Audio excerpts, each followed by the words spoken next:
안녕하세요. 승리한상 가족 여러분. 오늘은 말라기서 2장 17절에서 3장 5절까지의 말씀입니다. 하나님의 심판이라는 제목의 말씀으로 말라기서의 8번째 강좌가 되겠습니다. 승리한 삶은 말씀 중심 예배 중심의 성경 전문 교사를 양성하기 위해서 만들어진 성경 공부 교재입니다. 승리한 삶이 2016년 12월 학개서와 말라기서 말씀을 함께 묵상하고 있습니다. 승리한 삶은 발행이신 박유일 목사님의 구속사로 조망한 성경 연속 강해집을 통해서 편집이 되어 있습니다. 2016년 12월 저희들 창세기서가 1권과 2권, 지금 3권까지 출간이 되었고요. 마지막으로 소선지서 2권이 저희들 마지막 주에 인쇄가 넘어가서 아마 마지막 주 주말이나 저희들 신년 초에 첫날에 아마 나오게 될 것 같습니다. 그래서 이 부분에 대해서도 여러분들께서 관심과 기도 부탁드리도록 하겠습니다. 이거 궁금해하신 분들이 계셔서 여담인데 이제 표지 설명 같은 경우 창세기 같은 경우는 이 저희들이 항상 박유일 목사님 모든 책에는 요 솜 모양이 들어가 있어요. 그래서 가끔 이렇게 궁금해하신 분들이 있더라고요. 이것이 무슨 의미냐고. 그래서 이것은 이제 저희들이 성찬을 할 때 포도주를 나누는 그 잔의 손을 모형화한 거예요. 예전에도 한번 다른 강좌에서 설명했던 적이 있는데 이거는 사실 어디에 있던 조형물이냐면 그 예전에 미국 뉴욕에 있을 때 9.11 그 테러에 대한 그런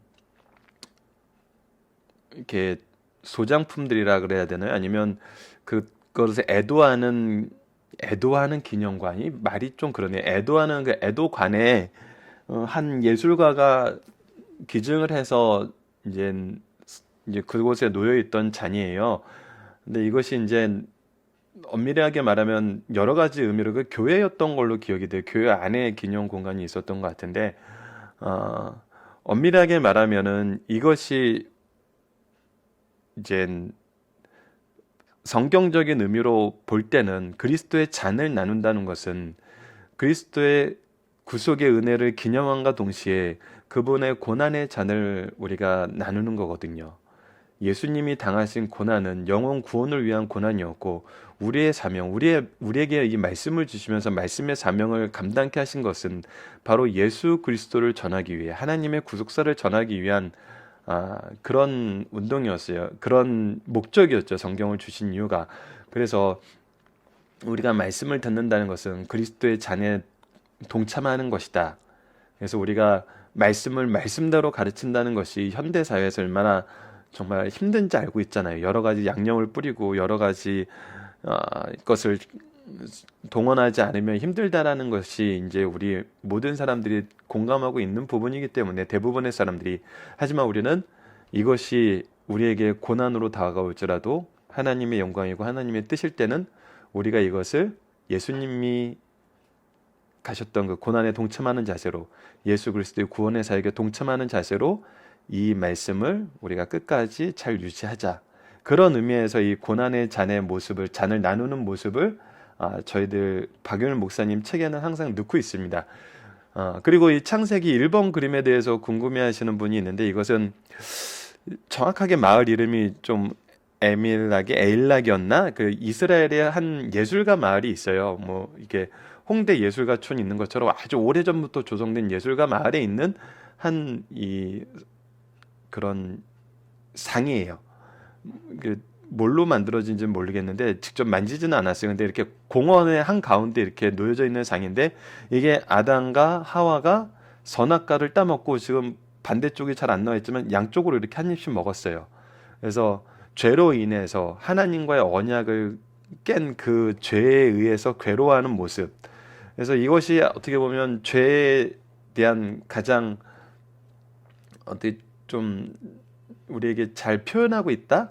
그런 의미가 있어서 여러분들에게 이 창세기 표지는 꼭 이걸로 해야 되겠다.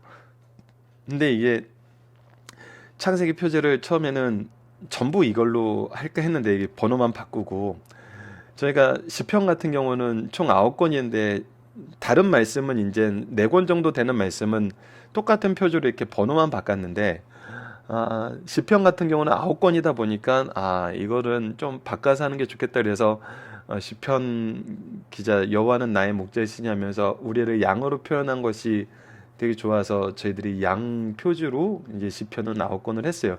그러다 보니까 창세기도 지금 9권이 넘을 가능성이 있어요. 아니면 지금 해 보는 걸 보면은 이제 8권 정도, 7권에서 8권이 될 수도 있는데 제가 아직 박열 목사님께서 꾸준히 이렇게 원고를 쓰고 계신데 아직 완성은 되지 않았거든요. 그래서 이걸 그래도 좀 바꿔볼까 해서 마침 저희들 이제 1장에서 5장 이제 6장에 이제 노아 이야기로 들어가는데 예, 이 노아에 대한 그림이 있었어요. 이거는 여러분도 혹시 성지순례 가면은 많은 사람들이 놓치는 곳인데 굉장히 재밌는 그림들이 많은 곳이 있어요. 감춰진 곳이 아니에요. 여러분들 여기 막 금 가 있는 거 보시나요? 이거 왜 이렇게 금이 가 있냐면 사람들이 밟고 지나가는 곳이에요. 이 사진 있는 곳은 여러분들 꼭 한번 보셨으면 좋겠어요. 참 그리고 거기에 있는 것들을 이렇게 하나씩 찍어 오시면 되게 재밌는 게 이거 어디 있냐면 갈릴리 그 호수 강변에 있는 그 팔복교회 아시죠? 팔복교회 우리 표지도 승리하는 삶에서 좀 했는데 그 팔복교회 표지에 표지 그 팔복교회 입구에 이 바닥에 그려져 있는 그림들이 있어요. 이 팔복의 말씀과 팔복의 의미가 연결되는 그런 사람들을 이렇게 아무래도 해놓은 것 같아요. 그래서 그곳에 있는 그림인데 참 재밌는 그림들이 많아요. 팔복 글과 이렇게 휘장으로 이렇게 해서 팔복 말씀을 하나하나씩 8개의 말씀을 해놓고 옆에 이제 그림을 그려놨는데 참 여기 좋습니다. 그래서 여러분들 팔복교회 혹시 방문하게 되면은 이게 바닥에 깔려 있어서 그냥 건물 보고 건물 안쪽에 있는 거 보고 이제 그 기념교회 가서 기념품 사시고 그냥 나오시는 경우가 많은데 이 바닥의 그림을 한번 주목해 보시라는. 그리고 창세기 3장 그림도 3장 그림은 다음 주에 한번 알려드릴게요. 3장 그림은 이제 지금 아브라함이 이삭을 바치는 그 창조 신앙과 부활 신앙이 정말 그 신앙의 정수를 보여주는 그 모습이 이제 22장, 22장에 나타나기 때문에 그것으로 이제 21장, 22장에 나타나기 때문에 그것으로 저희들 표지를 삼았어요. 또 마침 그거에 맞는 또 이렇게 모습을 또 잘 찍어 놓은 게 있어서 이제 슬슬 이제 표지 작업할 이제 소스가 점점 이제 사라지고 있긴 한데 그래도 이제 그렇게 해서 3장까지 말씀에서는 말씀과 이렇게 잘 연결되는 표지들이 그래도 좀 준비가 돼 있습니다. 그래서 표지를 보는 것도 대부분이 제가 지금 표지를 하는 것은 국내 몇 군데와 이스라엘이에요.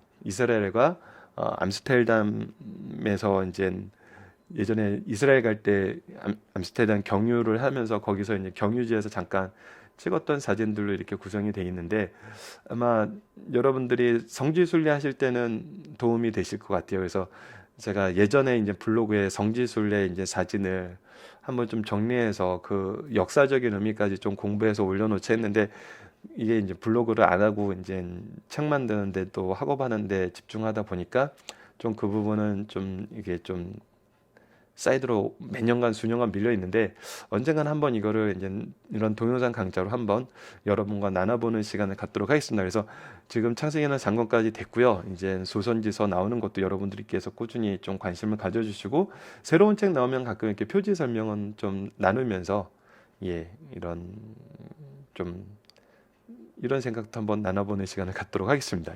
자, 우리가 이제 보시면 구조를 보는 게 정말 일목요연하게 말씀을 이렇게 딱 정리해서 보는데 되게 좋아요.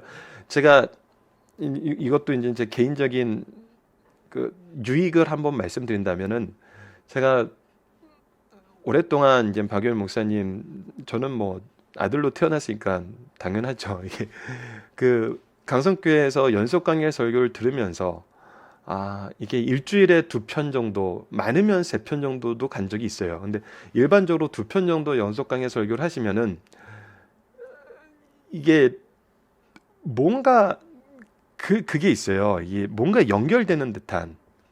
그래서 승리하는 삶을 편집하면서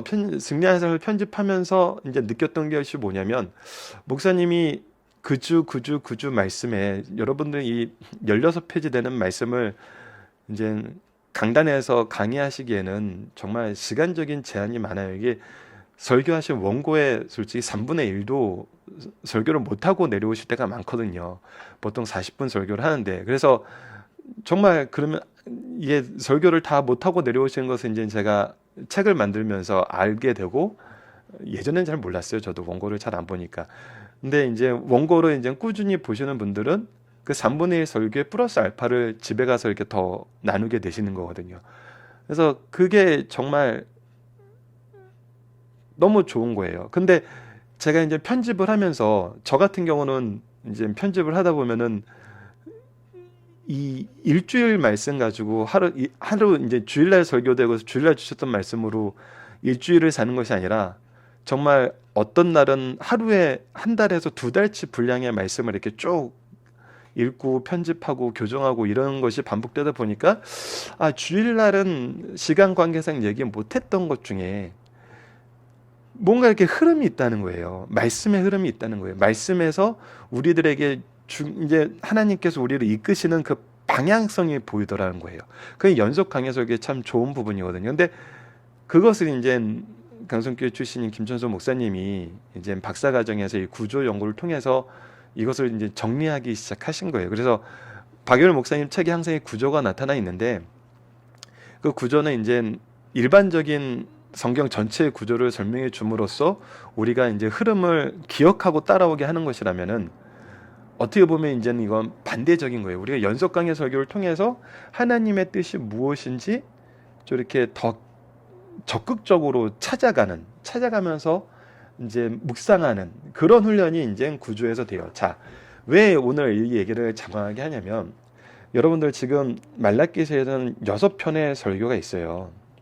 그래서 A, B, C, C-, B-, A- 이렇게 해서 이 가운데 있는 내용이 이런 것을 이제 카이준 구조라고 해서 중요한 것을 가운데에 놓고 이 중요한 것이 어떻게 오고 어떻게 확장되어 나가는지를 설명하는 이런 문학적인 구조인데, 이것이 이제 고대 사회에서 굉장히 많이 쓰였다는 거예요. 어떤 논리를 전개하는데, 우리는 기승 정결, 육하 원칙, 이런 것이 우리의 논리를 설명하는데 가장 잘 설명되는 그런 방식이라고 한다면은, 과거에는 이 가운데 중요한 걸 두고 이것을 향해서 나아가고 이것을 통해서 이제 확장되는 이런 방식의 글들을 많이 썼다는 거예요.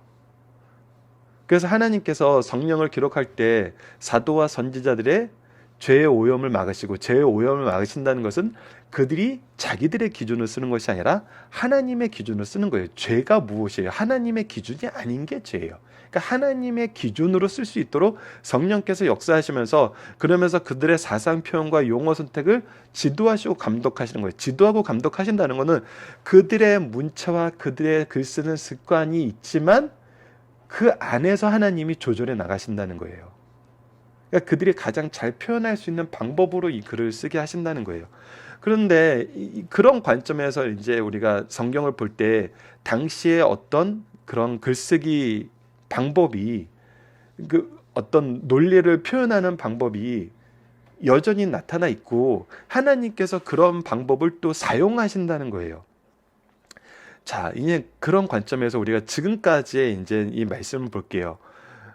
자, 하나님께서 사랑을 선포하세요. 하나님의 사랑, 하나님이 역사를 통해서 우리와 함께 하심을 보여주세요. 그리고 나서 하나님 기준으로 반드시 이루어져야 되는 것들에 대해서 먼저 얘기하세요. 첫 번째가 뭐예요? 예배예요. 두 번째가 뭐예요? 가정의 형성과 목적과 방향이에요. 확장이에요. 그러니까 예배와 가정은 철저하게 무엇 중심으로 이루어져야 된다고요?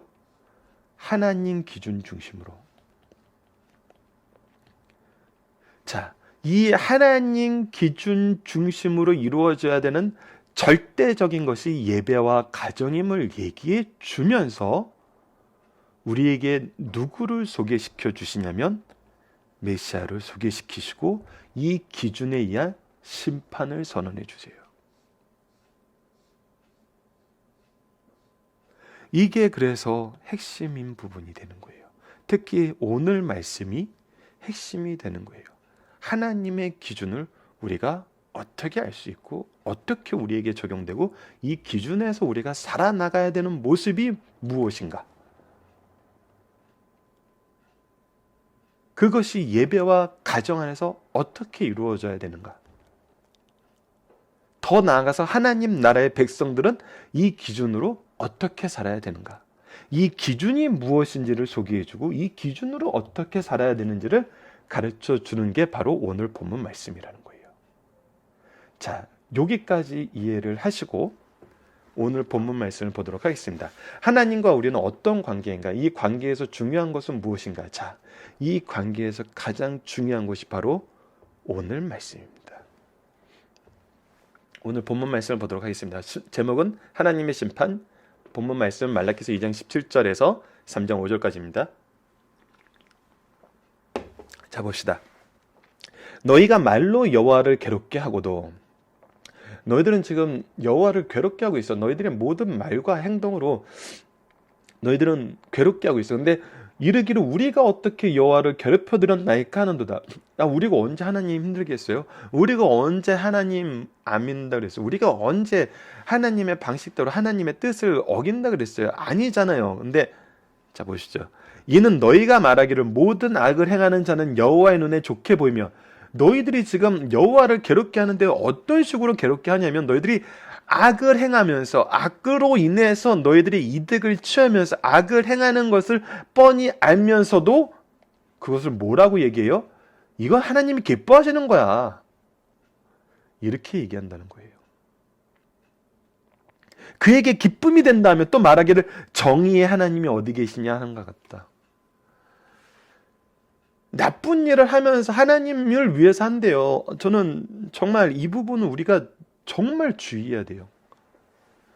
저는 여러분들 이 부분은 정말 우리 보수적인 예전에 우리 한국 사회를 참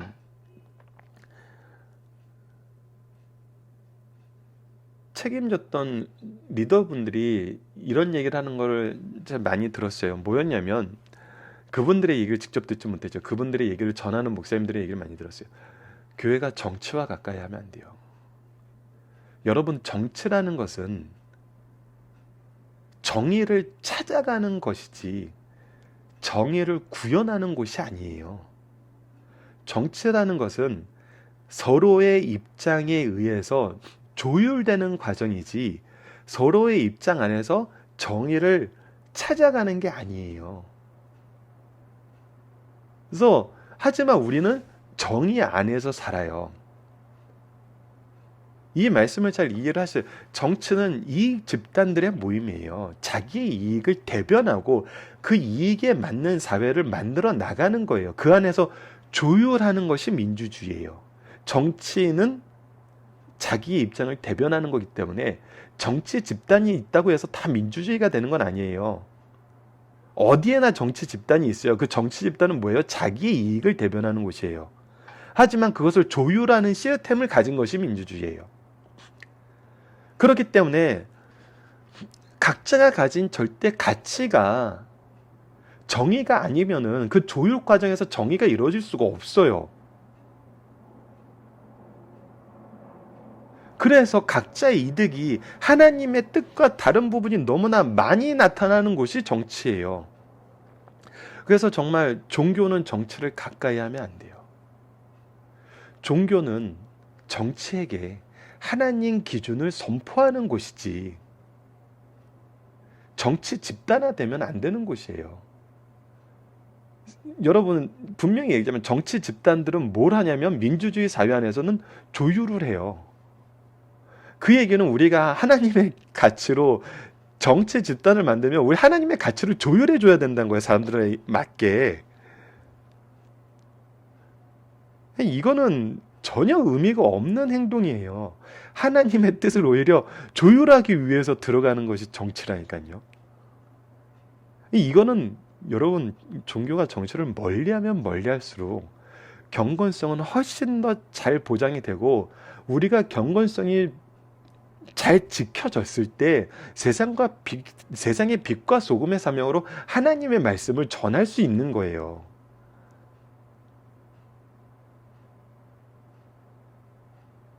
이거는 분명히 모습이 달라요.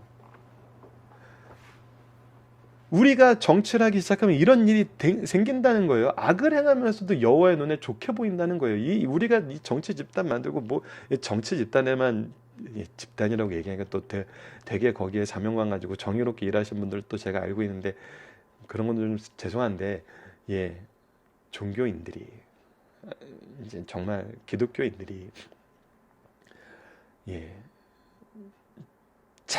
우리들끼리 정치 집단을 만들자 그런 거는 아니에요. 그거는 방법 자체와 시작 자체가 예, 필연적으로 안 될 수밖에 없는 구조에 우리가 들어가는 거예요. 그리고 그 구조에서 실패한 사람들이 결국은 하나님의 빛을 보고 하나님을 의지하게 된다는 것이 오늘 본문 또에서 나타나 있는 또 하나의 교훈 중에 하나이기도 해요. 여러분들, 그러니까 우리 눈에 좋게 보이고 우리가 좋다는 것으로 악을 행하면서도 결국은 우리가 그렇게 정치 집단화되면 하나님의 정의를 사람들이 볼 수도 없고, 우리조차도 하나님의 정의가 무엇인지 모르고 하나님의 정의보다는 지금 우리가 실현해야 될 정의가 가깝다라고 얘기를 하게 돼요. 결국 하나님의 정의를 부인하는 곳으로 가요. 이거는 이제 조금 오늘 해석하고는, 오늘 본문 말씀하고 직접적인 해석은 아니지만 정말 두세 번 말씀을 통해서 점검해 보면은 세상 정치로 나가는 것은 오히려 정의 하나님을 우리가 소개할 수도 없고 얘기할 수도 없고 우리가 추구할 수도 없는 상황에 빠지게 된다는 것입니다. 그리고 악을 행하는 자들은 결국 우리가 여호와의 눈에 좋은 것을 한다고 얘기하면서도 결국 그 심중에는 정의 하나님은 없어. 본인이 먼저 부정을 하게 돼요. 여러분, 이거는 두 가지 변에서 이런 사례를 우리가 발견하게 됩니다. 첫 번째는 타락한 종교 지도자들이 하나님의 정의는 어디 있냐고 얘기를 해요. 왜? 하나님의 정의를 의지하지 않고 자기 이속을 채우니까. 악을 행하면서도 하나님이 좋아하는 거라고 하나님을 팔면서 자기 욕심을 챙기는 거니까. 두 번째는 어디서 드러나면 이거 이단들에 대해서 100% 드러납니다. 여러분들, 이단들이 이미 우리가 알고 있잖아요. 상부로 갈수록 그들이 거짓된 걸 더 뼈저리게 안다니까요. 그게 이미 이단들의 특징이에요. 그러니까 여러분들, 교회가 왜 지금까지 유지되어 오면서 하나님께서 계속적으로 하나님 나라의 통치의 본이 되고 통로가 되는 이 교회를 어떻게 유지시키셨나를 보세요. 하나님의 정의가 예수 그리스도가 머리가 되기 때문에 이 교회는 지금까지 있었던 거예요. 하지만 모든 이단들은 결국 사라졌어요. 왜? 그들의 이득이 없고 하나님의 심판이 있기 때문에. 그래서 여러분들, 이 부분은 정말 주의하셔야 되는 부분입니다. 자, 계속해서 봅시다. 만군의 여호와가 이르노라. 보라, 내가 내 사자를 보내리니 그가 내 앞에서 길을 준비할 것이요. 여러분들, 이거 우리 예전에 요한복음 통해서 봤죠. 네가 그냐? 라고 물어볼 때, 아니다, 나는 광야에서 외치는 소리고 그의 길을 준비하는 자다라고 얘기했던 것처럼, 하나님께서 이제 무엇을 얘기하시냐면 하나님의 기준으로 하나님이 어떻게 하실 것을 보이시면서 우선 그의 길을 예비할 사자를 보낸다 그러고, 또 너희가 구하는 바 주가 갑자기 그의 성전에 임하시느니, 그리고 반드시 이 구하시는 주가 성전에 임하셔서 너희가 사모하는 바 언약의 사자가 임할 것이라. 바로 메시아가 오심을 얘기해 주고 있어요. 자, 그가 임하시는 날에 무슨 일이 그러니까 하나님께서 하나님의 기준을 얘기한 다음에 이 모든 것을 우리에게 밝히 보이실 메시아를 보내는데, 그 전에 그를 길을 준비할 자를 보내고 메시아를 보내는데 그가 무엇 하냐면 그가 임하는 날에 누가 능히 당하며 그가 나타날 때는 누가 능히 서리오. 그는 금을 연단하는 자의 불과 표백하는 자의 잿물과 같은 것이니라. 연단하는 불은 순도를 높이는 거예요. 깨끗하게 하는 거예요. 잿물은 표백하는 자의 잿물은 옷이 더러운 것을 깨끗하게 하는 거예요. 그러니까 메시아가 오셔서 하시는 모든 일들은 깨끗하게 하는 거예요. 성결하게 하는 거예요. 하나님 백성의 모습이에요. 그가 은을 연단하며 깨끗하게 하는 자 같이 앉아서 레위 자손을 깨끗하게 하되 먼저 가르치는 자, 하나님의 말씀을 깨끗하게 한다는 거예요. 하나님의 말씀을 명확하게 한다는 거예요. 금, 은 같이 그들을 연단하니 그의 공의로운 제물로 나 여호와께 바칠 거예요. 그래서 무엇이 회복돼요? 바른 예배가 회복돼요. 우리가 지금 무엇이 기준이 되어야 된다 그랬어요? 예배가 하나님 기준으로 되어야 된다 그랬어요. 그것을 회복해요. 그때 유다와 예루살렘의 봉헌물이 옛날과 고대와 같이 나 여호와의 기쁨이에요. 그래서 비로소 하나님과의 기뻐하신 하나님의 공동체, 하나님 안에서의 예배, 그리스도인들의 모임, 그리스도의 나라, 하나님의 왕국이 이제 이루어지고 보여진다는 거예요. 무엇을 통해서? 예배를 통해서. 예배라는 것은 바로 이런 것입니다. 그리고 무엇을 하냐면 내가 심판하러 너희에게 임할 것이라.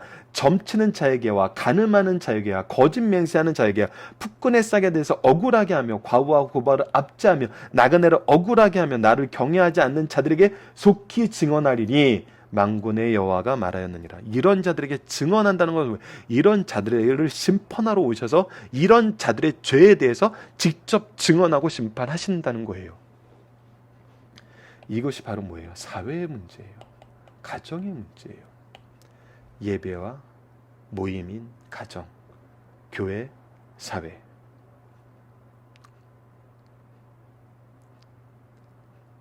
예수님께서 이 일을 어떻게 하셨는지 우리가 내년도 1, 2, 3, 4월 동안 누가복음을 통해서 이 일을 확인하게 됩니다. 여러분, 예수님이 누구시며 이 일을 어떻게 하셨는지.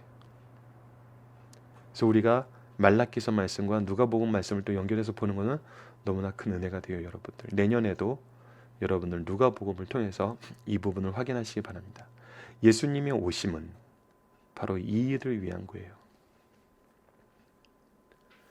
여러분들, 이젠 곧 선거가 올지도 모르겠어요. 제가 올해 초부터 꾸준히 생각하던 것이 무엇이냐면 내년 대선이 12월에 올 것으로 생각을 했을 때였죠. 여름 정도에는 정치적으로 민감해지기 전에 말씀을 통해서 우리 성경적인 기준을 가지고 성경적인 인물을 선택해서 투표할 수 있는 말씀적인 교육이 필요하다는 생각을 했어요. 근데 좀 빨라질 것 같아서 좀 걱정이에요. 하지만 오늘 본문 말씀을 통해서 이 부분을 잠깐만 나눠보도록 하겠습니다. 바로 5절입니다. 여러분, 관계에서 분명한 것이 무엇이냐면 점치는 자라는 것은 하나님의 뜻이 아니라 자기의 뜻을, 다른 우상을 섬기면서 자기의 뜻에 맞는 것을 찾아가는 거예요. 자기의 뜻을 이루는 방법을 찾아가는 거예요. 근데 이건 아니에요. 하나님의 뜻이 있어야 돼요. 하나님의 뜻이 나의 뜻이 되어야 돼요. 간음하는 자, 이거는 여러분들 정말 이런 사람을 보면 안 됩니다. 가정을 파괴하고 사회를 파괴하는 가장 악독한 죄가 간음이에요. 간음에 관대해져서는 안 돼요, 여러분. 간음에 관대한 사람은 하나님의 정신이 나타나기 힘듭니다. 하나님의 뜻을 나타내는 자가 되기 힘들어요. 그리고 거짓 맹세하는 자들, 거짓말을 위해 살아요. 거짓말로 모든 것을 해요. 거짓말로 정치하고 거짓말을 만들어서 더 높아지려고 하고, 심지어는 이것이 교회에서도 나타나고 가정에서도 나타난다는 거예요. 더 여러분, 이 사회에서 이 부분은 정말 해결해야 되는 겁니다. 풋군의 싹에 대해서 억울하게 하면, 여러분 풋군의 싹에 대해서 억울하게 한다는 것은 단 한 가지 기준이에요. 동일 노동, 동일 임금. 우리나라는 좀 이렇게 거꾸로 됐어요. 원래 이게 보수의 가치거든요.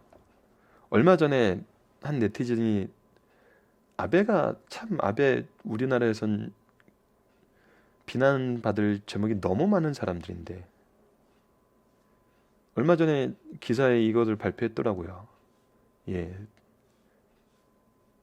비정규직도 동일 노동에 대해서는 동일 임금을 지불한다. 여러분 독일의 파독 광부 간호사로 가셨던 우리의 부모님 세대 분들이 독일에 가서 이것을 받았다는 거 아닙니까? 언어도 안 통하고 경력도 없는데 동일 노동에 대해서는 동일 임금을 지불한다는 이거의 혜택을 받아서 정말 우리나라 한 역사의 중요한 페이지를 장식하는 분들이 됐잖아요. 품꾼의 싹에 대해서 억울하게 하는 이런 사회 제도는 이거는 기독교 정신에 맞지 않아요, 여러분들. 그리고 정말 관심을 가져야 되는 것이 뭐냐면 가난한 자예요. 과부와 고아를 압제하는 자는 안 돼요. 예, 이거는 돌봐야 되는데 압제를 해요. 여러분들 이것이 지금 되게 중요한 부분입니다. 한국 사회는 이미 어마어마하게 컸어요, 여러분들. 그래서 시스템, 조직으로 움직여야 되고 조직이 움직인다는 데는 정말 깨끗하고 정말 약한 곳을 채워주는 손길이 더 필요한 시스템이 선진화된 시스템이에요. 이것이 발전해 나가는 속도는 더뎌요. 하지만 이 사회가 충만해지고 건강해지고 밝아진다는 것은 약한 곳이 케어가 되고 커버가 되고 성장이 된다는 거예요. 이제 어느 대통령이 나와도 우리나라를 막 이렇게 크게 부흥시키는 대통령 없어요. 이거는 미국도 마찬가지고 중국도 마찬가지입니다. 어느 전 세계 어느 나라나 일정 규모가 되면 그것을 안 되는 게 당연해요. 민주사회에선 더더욱 당연해요. 그렇다면 우리에게 필요한 부분은 우리에게 필요한 리더는 약한 자를 돌보는 사람이에요. 돌볼 줄 아는 경험과 능력을 가지고 이런 마인드를 가진 사람이에요. 우리가 이런 사람들을 돌봐줄 수 있도록 바라보게 할 수 있는 사람이에요. 근데 오히려 압제하는 자들로 나간다는 거예요. 나그네를 억울하게 하면 안 됩니다. 지금 현대 사회의 나그네가 누굽니까? 교회에서는 나그네를 누구라고 박윤호 목사님이 항상 얘기하시냐면 교육 전도사라고 얘기했어요. 파트타임 교육 전도사. 대표적인 게 현대 한국 사회에서는 누구예요? 이주 노동자들 나그네들이잖아요. 그러니까 우리 시대에 나그네는 언제든지 있어요. 우리가 또 나그네일 수 있어요. 우리 교회 나그네 같은 자녀들이 있을 수 있어요. 그들을 억울하게 하면 안 돼요.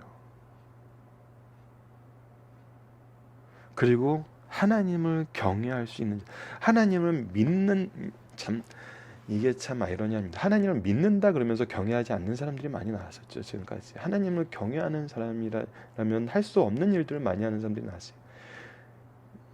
근데 우리 느부갓네살이나 고레스 왕 같은 경우 우리가 다니엘서를 통해서 확인했던 건 뭐냐면 그들이 이방신을 믿고 하나님을 절대적으로 자기네 유일신으로 믿지는 않았지만 하나님을 경외했던 사람들이었어요. 그의 경외하는 증거가 다니엘서 4장에서 드러나잖아요. 2, 3, 4장에서 계속 드러나면서 4장에서는 오히려 느부갓네살의 고백으로 채워지는 것을 우리가 봤어요. 믿는 사람이 아니라 견해하는 사람을 볼 수 있어야 돼요. 잠깐 오늘 이 말씀을 통해서 이제 조금 우리가 그 투표하기 전에 사람들을 봐야 되는 기준에 대해서 조금 얘기를 했는데 여러분은 이것은 이 기준은 성경 말씀에 굉장히 자주 반복돼요. 여러 가지 말씀에서. 왜 자주 반복되겠어요? 지금 분명히 하나님께서 이런 자를 심판하신다는 거예요. 그렇다면 이건 누구의 기준이란 거예요? 하나님의 기준이란 거예요. 여러분들 이 기준에 대해서 우리가 누가복음에서 또 확인하게 됩니다. 예수님들이 이러한 자들을 어떻게 돌보셨고 사회가 이러한 자들을 어떻게 대했으면서 예수님은 이러한 자들에게 어떻게 대했는지 누가복음에서 우리가 더 깊이 있게 확인하게 될 거예요. 그러니까 이것이 하나님께서 세상을 보시는 기준이라는 거예요. 우리 기독교인들이 하나님 나라의 백성으로 가져야 되는 기준이란 거예요. 이 기준이 먼저 되었으면 좋겠어요. 그 외에 그 이후의 기준, 각자 이익에 맞는, 각자 이득에 맞는 사람들의 기준은 이런 사람들이 A도 있고 B도 있으면은 내 이익을 대변하는 사람은 이 사람이에요. 이렇게 투표를 하지만 여러분들 내 이익에 맞는 사람은 이 사람인데 지금 성경 말씀에 봤을 때는 이 사람이 더 맞네? 그러면 이 사람 찍을 수 있어야 된다는 거죠. 저는 제 개인적인 생각은 그래요. 앞으로 우리가 투표할 때는 이렇게 투표해야 되지 않을까. 하나님의 기준에 더 맞는 사람으로. 그것이 우리가 하나님의 주신 왕권을 민주주의 사회에서 사회적으로 표출하는 가장 좋은 방법이라고 생각을 합니다. 자, 오늘은 이제 하나님의 심판에 대해서 얘기하다가 좀 다양한 얘기를 하게 되는데 본문 묵상하기 여러분들 저번처럼 각자 확인해 주시길 바랍니다. 이 부분 여러분들 쉽게 본문 내용 설명을 충분히 들으셨으니까 분명히 아실 거고 중요한 건 예수님의 임재하심입니다. 그리고 이 임재하심을 통해서 이루어지는 심판의 기준들이에요.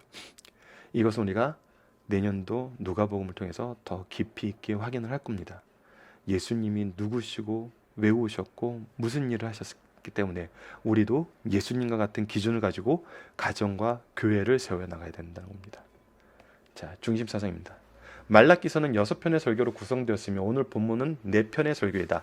이 설교의 핵심은 하나님께서 지금까지 특히 3번째 설교에서 지적한 대로 불경건한 제사장과 가정생활의 타락과 부부간의 이혼의 죄를 심판하시기 위해서 주의 제사자를 본다는 것이다. 본문은 11조와 헌물을 바로 드리지 못함으로 하나님의 것을 도둑질한 백성들을 책망하며 죄를 깨닫게 하는 5번째 설교와 3번째 설교 사이에 사파적인 성격을 띤 말씀이에요. 가정생활의 타락과 부부간의 이혼의 죄를 공격한 후 결론적인 말씀을 동시에 앞으로 전개될 11조 헌물이 도둑질한 죄를 지적하기 위한 서론의 말씀이라는 거예요. 자, 중간에 사파적인 말씀이라는 의미가 무엇이냐면 바로 이 일이 핵심적으로 이루어지는 기준을 제시해주는 말씀이란 거예요. 이건 우리가 아까 전체 구조를 통해서 더 쉽게 확인할 수 있었어요. 그래서 이 기준으로 우리가 앞으로의 예배, 앞으로의 가정, 우리 공동체의 사회 모습이 어떻게 하나님 믿는 공동체로 하나님 믿는 천국 백성의 모습으로 나아갈 수 있는지를 분명하게 보여줘요. 말라기서 말씀이 너무나 은혜스러운 것은 뭐냐면 바로 이 기준을 가지고 사는 자들이 세례 요한의 선포 회개하라 천국에 가까웠다는 이 선포에 무릎 꿇을 수 있었고 무릎 꿇은 자들은 예수 그리스도의 은혜에 동참할 수 있었다는 거예요. 이것이 놀랍다는 겁니다. 그래서 우리가 말씀을 통해서 하나님 기준하는 것이 얼마나 중요한 것인지를 우리가 다시 한번 확인하게 됩니다. 중심사상입니다. 하나님의 공의로운 통치 안에 살면서도 악인의 형통을 보고 하나님의 정의가 어디 있냐고 반문하는 자는 어리석은 죄인이란 거예요. 이런 자들은 뭐 했던 사람들이었어요? 악을 행하면서 이거 하나님이 기뻐하는 거니까 해야 돼! 라고 얘기했던 사람들이에요. 거짓 스승들, 이단들, 악한 자들이에요. 하나님의 공의로우신 통치를 믿는다면서도 실제 생활에서는 하나님의 공의를 두려워하지 않고 그 뜻을 거역하면서 하나님께 불평하는 자들이 있다. 또 악인들의 육적 형통을 보면서 하나님의 공의로우신까지 의심하는 것은 그만큼 성민들이 타락했다는 사실을 가르쳐주고 있다. 두 번째입니다. 성도에게 최고의 축복은 육신의 번영이 아니라 성결한 삶이라는 거예요. 언약의 백성들은 메시아가 오셔서 현재 진행 중인 모든 잘못된 상황을 바로 잡아주실 줄 믿고 바라고 있다는 거예요. 그러나 강림의 결과는 본래의 기대와 크게 달랐다는 거예요. 범죄한 백성들에게는 번영을 주기 위해서가 아니라 그들의 죄를 정결케 하고 징벌하기 위해서 왔다는 거예요. 첫 번째는 정결케 하심이에요. 어떻게 정결케 하셨어요? 예수 그리스도의 십자가의 구속으로 정결케 하셨어요. 징벌하신다는 건 뭐예요? 분명한 기준을 보여주셨어요. 친히 오셔서 직접 보여주셨다는 거예요. 그래서 누구도 이것에 대해서 아니라고 얘기하고 몰랐다고 얘기하고 우리는 그렇게 생각 안 했다고 얘기할 수 없게 분명하게 명확하게 모든 것을 보여주셨다는 거예요. 누가? 예수님이. 그래서 예수님을 믿지 않는 것은 이미 심판을 받은 것이니라고 요한복음에 우리가 기록된 것을 기억할 수 있습니다. 이러한 과정에서 완료될 때 하나님은 은혜가 다시 그의 백성에게 회복된다는 거예요. 불순종에 대한 심판이 있기 전에는 은혜가 없을 것을 가르치신 말씀입니다. 세 번째입니다. 그 누구도 범죄하면 반드시 심판이 있다는 거예요. 오늘 당장 심판이 없는 것은 하나님께서 사랑으로 유예하심이에요. 하나님의 백성이 계속 죄 가운데 거한다면 하나님께서 이전에 참아주심으로써 그들이 벌을 안 받았던 때의 소망과 상관없이 반드시 그들은 징벌하실 것이에요. 지금까지 벌을 주지 않고 참으신 것은 그들에게 무슨 선한 일이 있어서가 아니라 하나님의 변함없는 사랑 때문이요 그들의 조상과 맺은 언약을 기억하기 때문이라고 가르쳐 주신 말씀이에요. 참으시는 이유가 뭐라고요? 우리가 돌아오기를 원하시고 언약을 기억하셔서 우리에 향한 변함없는 사랑 때문이라는 거예요. 그래서 말라기서 처음에 무엇을 먼저 얘기해요? 하나님의 사랑하심을 먼저 얘기하는 거예요. 여러분 전체 모습을 보면 정말 너무나 아름다운 말씀들입니다. 너무나 은혜로운 말씀들이에요. 이것이 바로 연속 강의 설교가 우리에게 주는 놀라운 은혜의 선물이에요. 말씀의 깊이가, 말씀이 은혜가 연결되면 연결될수록, 이어지면 이어질수록, 보면 볼수록 우리 영혼을 살리는 것을 깨닫게 됩니다. 자, 살펴보기 전담 여러분 카페를 통해서 확인하시고요. 적용하기를 보도록 하겠습니다. 심판을 미리 선언하신 하나님의 뜻은 무엇입니까? 누구를 보게 하신 겁니까? 예수님을 보게 하신 거예요. 사랑하시고 기준을 얘기하시고 심판을 얘기하세요. 결국은 누구를 보게 하세요? 예수님을 보게 하신다는 겁니다. 이번 주 이젠 내일이 성탄 2부가 있고 주일이 성탄절입니다. 여러분들 내일 가정예배 말씀은 누가복음 말씀을 통해서 예수님의 오심을 선포하고 있어요. 가정예배를 통해서 여러분들 가정에서 예수님의 탄생을 같이 기뻐하시길 바라면서 예수님을 우리가 바로 볼 수 있는 승리한 상 가족 여러분들 되었으면 합니다. 말씀을 기초로 기도하기를 통해서 마치겠습니다. 회복을 미리 경고하신 예수 그리스도를 약속하시고 이루심을 감사합니다. 우리가 주의 오심을 기념하는 이때에 언약의 말씀을 통해서 주의 오심의 의미를 미리 묵상하게 하여 주심을 감사합니다. 우리가 이 말씀을 통한 경고와 이 말씀을 이루심으로 주신 은혜를 바로 보면서 가정과 교회에 하나님의 놀라운 사랑과 그리스도의 은혜와 성령의 역사하심을 전하는 주의 종들이 되게 하여 주소서. 예수님 이름으로 기도드립니다. 아멘.